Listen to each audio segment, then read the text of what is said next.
హరిపాదం అడుగున గంగా కలిపాపం తను కడగంగా హరిపాదం అడుగున గంగా కలిపాపం తను కడగంగా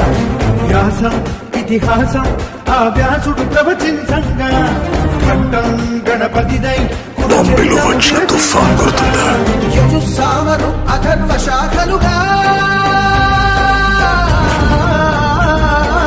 ఓంకారేశ్వరి శ్రీహరినగరి ఇదిగోరా బదరి వైకుంఠేశ్వరి శివికి నగరి అదిగో మహిమగిరి ఈ కొండపై పాకండగా ఆ విష్ణు పాదమే వెలసి వేదాలనే విభజించిన శ్రీ వ్యాసపీఠమై విరిసింది